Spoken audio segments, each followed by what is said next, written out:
bonsoir à tous. Et dans l'actualité, ce soir, après l'annonce hier à Matignon de la création d'une collectivité européenne d'Alsace, les réactions continuent. Les premières neiges sont tombées ce week-end, direction la station du Schnepfenried qui se prépare à la saison hivernale. Et puis à la veille d'Halloween, le château du Hollandsbourg propose des animations pour se mettre dans l'ambiance. Mais pour commencer donc, à peine née, la collectivité européenne d'Alsace suscite déjà beaucoup de réactions. Petit résumé des annonces d'Édouard Philippe hier à Matignon avec Nora Bouriois.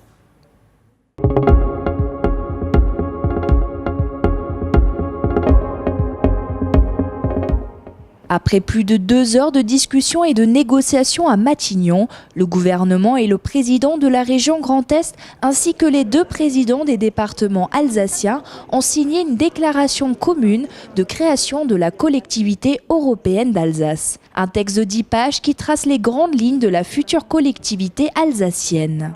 Le travail que nous avons pu construire avec la ministre Jacqueline Gourault, mais aussi le ministre Blanquer, ont contribué à améliorer la copie. C'est vrai que je dois vous avouer que je n'aurais pas signé.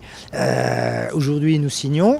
C'est qu'un début, il y a encore des marges de progrès à avoir. Là, il va falloir maintenant travailler sur les outils juridiques à mettre en place et il va falloir que les 2 départements délibèrent pour créer le support juridique qui va permettre la création de cette collectivité Alsace. Les 2 départements alsaciens fusionneront en 2021, mais leurs compétences iront plus loin. Notamment 4 domaines seront du ressort de cette nouvelle entité: transfrontalier, bilinguisme, tourisme et transport. Pour les parlementaires alsaciens présents hier, c'est une bonne chose. Des éléments très concrets pour les Alsaciens, comme par exemple les routes, avec des vrais encombrements liés au caractère transfrontalier, on avance.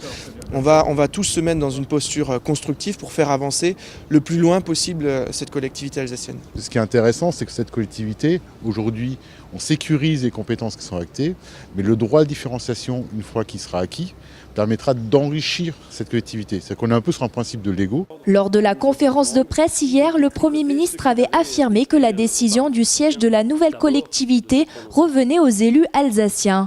Pourtant, Jacqueline Gourault, ministre de la Cohésion des Territoires, a déclaré ce matin que la capitale sera à Strasbourg. Certains élus jugent que cette décision pourrait créer des tensions. Affaire à suivre. RGDS, partenaire des Alsaciens qui s'engagent. Une petite phrase de Jacqueline Gourault qui effectivement a fait polémique toute la journée. En fin d'après-midi, la ministre est revenue sur sa déclaration en précisant que le choix du siège de la future collectivité européenne d'Alsace relèvera de la responsabilité des élus. La neige est arrivée sur les massifs vosgiens ce week-end et dans les stations de ski. L'heure est aux premiers préparatifs. Marine Zis s'est rendue au Schnepfenried. Autant de neige en octobre, ça n'est pas courant. Mais ce n'est pas la couche d'une vingtaine de centimètres qui va freiner l'équipe de la station du Schnepfenried dans ses préparatifs. Le vent, lui, est plus embêtant. Mais peu importe, ce matin, on range le mobilier estival du restaurant de la station et on ressort les perches des remontées mécaniques. On a 6 remontées mécaniques et un télécorde, donc tout ça va être remis en place maintenant sur le mois de novembre. Il y a aussi le réseau d'enneigement qui prend beaucoup de temps, avec notamment tout ce qui est réseau de dialogue, parce qu'il y a des fois des surprises avec les rongeurs. Ce qu'il reste encore à mettre en place, c'est la partie visible de l'iceberg. Il s'agit en fait de la dernière ligne droite puisque les préparatifs ont débuté il y a plusieurs mois déjà. Il y a une grande partie au printemps de rangement déjà, pour abriter les choses qui sont fragiles, tout ça. Ensuite, il y a pas mal de maintenance à faire tout au long de l'été. Donc, alors bien sûr, le mois de juillet, le mois d'août, on est pris par autre chose, parce que du coup, la partie activité touristique est plus présente.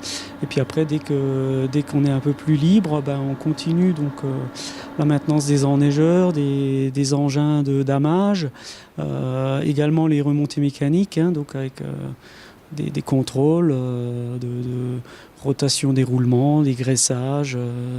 Après, il y a aussi tout ce qui est contrôle réglementaire. La station du Schnepfenried devrait rouvrir courant décembre selon les conditions météo. L'année dernière, 60 000 skieurs étaient venus profiter du domaine. Économie à présent, de géants du pain d'épices d'Alsace, ils sont devenus géants du pain d'épices en France. Près de 250 ans après sa création, l'entreprise Fort-Wenger a agrandi son site de production à Ensisheim avec un nouveau bâtiment de 3500 mètres carrés. Cécile Motz. Des pains d'épices au goût atypique. Quetch, cannelle, ingrédients bio, ce sont là les nouveaux produits Fort-Wenger.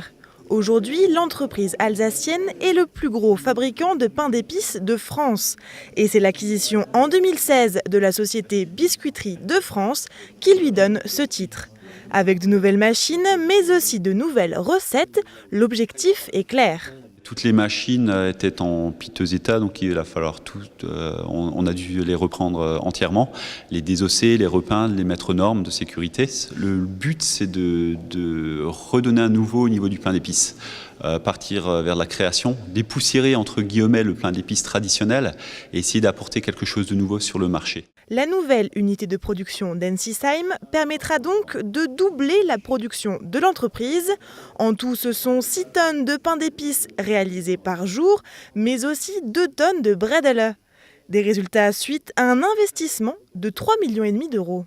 L'investissement, il est aussi forcément pour produire plus, pour arriver à faire connaître notre marque en dehors de nos frontières. On a prévu d'investir 400 000 euros en 4 ans, donc 100 000 euros par an, pour promouvoir en fait nos produits à l'étranger, à travers des salons, à travers de la prospection, de la visite de prospects. L'étranger, pourquoi ? Tout simplement parce qu'aujourd'hui, je pense que c'est vraiment ce qui peut nous permettre en fait, de valoriser encore un peu plus nos produits, de faire aimer nos produits au-delà des frontières. Les nouveaux produits Fort-Wenger seront commercialisés avant les fêtes de fin d'année. Bredele et pain d'épices à découvrir avant Noël.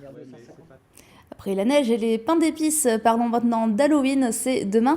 Et si vous souhaitez pimenter ces quelques jours de vacances, vous pouvez vous rendre au château du Hollandsbourg qui propose quelques animations tout à fait effrayantes. Fanny Kunz.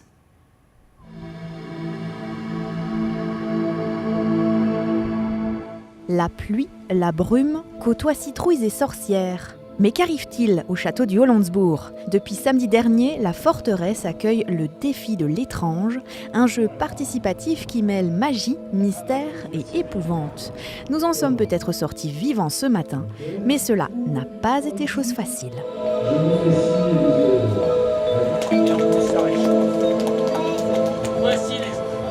Nous avons une sorcière qui a envoûté le château et qui a jeté un sortilège à toutes les personnes qui arrivent ici. Ce sortilège, pour s'en délivrer, les personnes devront passer sur différents défis et réaliser donc ce jeu d'énigmes qui leur permettra de découvrir la conjuration et donc de sortir du château. À peu près entier ou à moitié vivant, on ne sait pas. Alors que nous sortons indemnes du festin de l'oncle Fétide, nous nous rendons chez la sorcière Malicia qui ne rigole absolument pas avec les visiteurs. Toi qui essaies de te faire passer pour une princesse, je sais que tu es une vraie sorcière. Dépêche-toi, avance,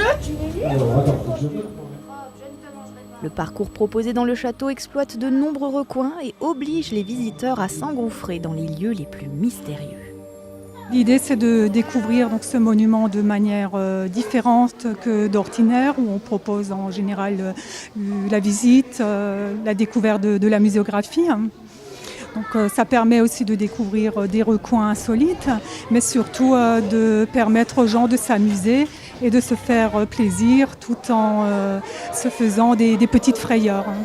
Le château du Hollandsbourg restera encore la demeure de l'épouvante demain de 10h à 17h. Alors si goûter des criquets ou chercher des ossements ne vous effraie pas, le défi de l'étrange sera pour vous un parcours de santé. Produits de beauté, vins, vêtements, la mode des box que l'on reçoit chaque mois dans sa boîte aux lettres ne faiblit pas. Un nouvel ajout est ajouté à cette liste, il s'agit du café. Une jeune strasbourgeoise va lancer sa box de café. Et puis à découvrir demain sur vos écrans, le film En liberté avec à l'affiche un acteur originaire de Strasbourg, Pio Marmaille.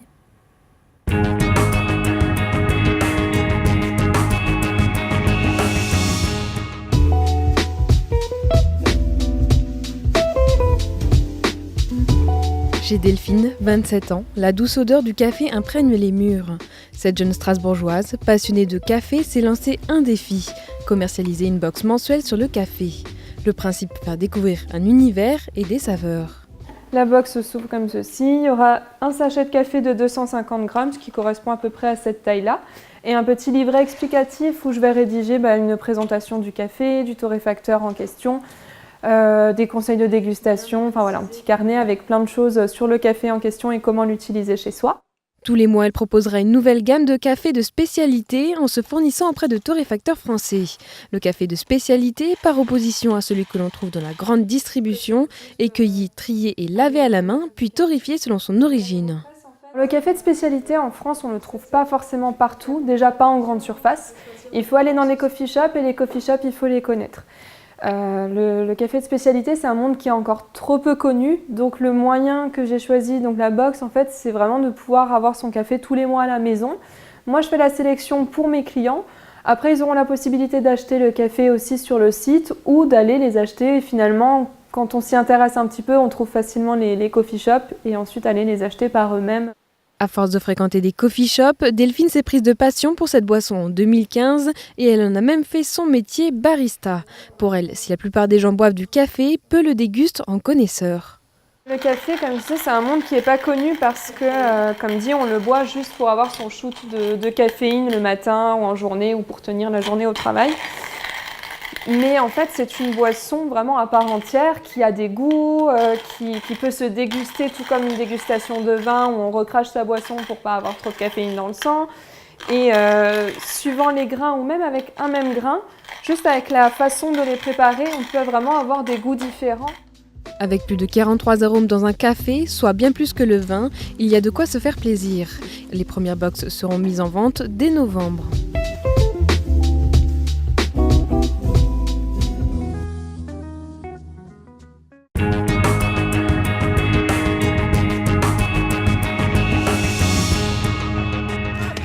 Ce truc de massacrer calmement les gens comme ça? On n'avait pas l'impression que tu te battais, on avait l'impression que tu rangeais ton bureau. Ça va, monsieur? Pardon, oui, parfaitement, madame. C'est ça l'excuse? J'ai fait 8 ans de tôle, je suis innocent, j'ai le droit de scalper des vigiles sur le trottoir? Non mais tu te rends compte que t'as bouffé l'oreille de ce mec? Oh! Pardon, je suis désolé. Une jeune veuve inspectrice de police croise le chemin d'Antoine, incarcéré injustement pendant 8 ans par son ex-mari. C'est le point de départ du film En liberté, réalisé par Pierre Salvadori.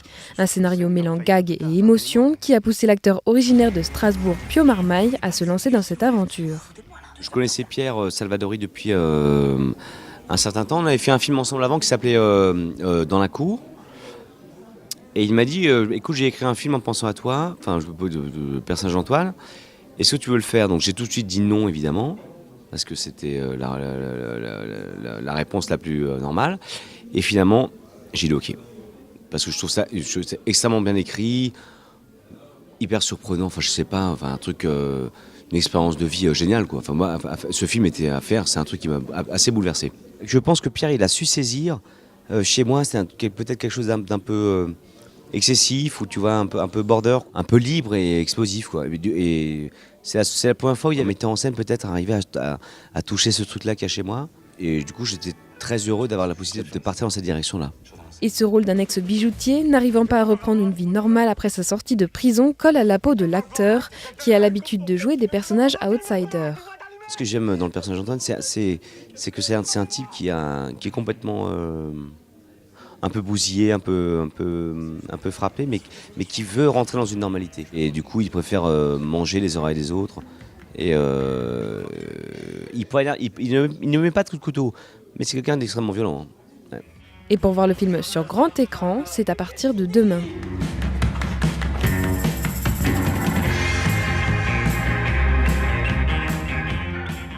Et on finit avec l'image du jour, elle est signée d'Oliviane. Quel logo pour la future collectivité européenne d'Alsace? L'acronyme CEA est déjà très répandu. Il y a bien sûr le commissariat à l'énergie atomique, mais aussi une entente agricole, des détectives privés, de l'esthétique automobile, une école anglaise, des acheteurs d'électronique et même les entrepreneurs d'Anjou. Le nom de domaine CEA.Alsace est lui toujours disponible.